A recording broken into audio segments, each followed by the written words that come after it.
Hello, welcome back to my channel. Today we are diving into the War of Jenkins Ear. In the 1700s, two powerful empires, Britain and Spain, went to war.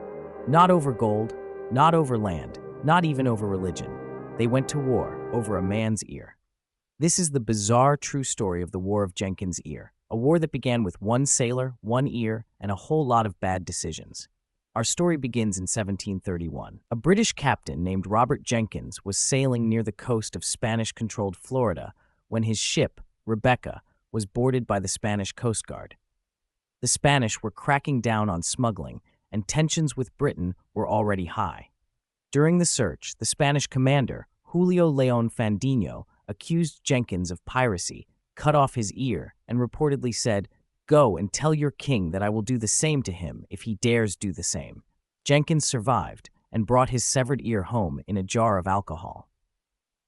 Years later, in 1738, Jenkins was called to testify before the British Parliament. There, he dramatically displayed his preserved ear to the House of Commons.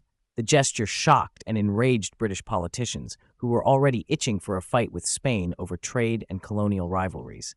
Newspapers ran with the story, and public outrage exploded. 1 year later, Britain declared war on Spain. Officially, the cause was Spanish aggression at sea. Unofficially, it was Jenkins' ear. The war kicked off in 1739, with battles fought across the Caribbean and the Americas. Britain aimed to seize Spanish colonies and secure dominance over the Atlantic trade routes. But things didn't exactly go as planned. Britain captured the Spanish port of Portobello, a quick victory that was celebrated like a national holiday. But soon after, disease, bad planning, and tropical heat began to destroy the British forces.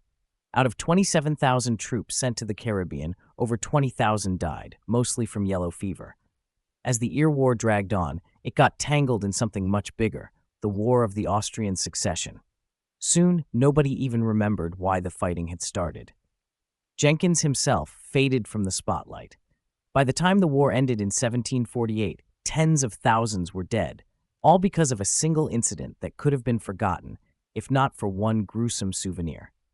History is full of wars fought for pride, power, or faith. But sometimes, it only takes one man's ear to set empires on fire. The War of Jenkins' Ear reminds us that even the smallest spark can ignite the biggest explosions. Thanks for watching. If you like the video, please like and subscribe.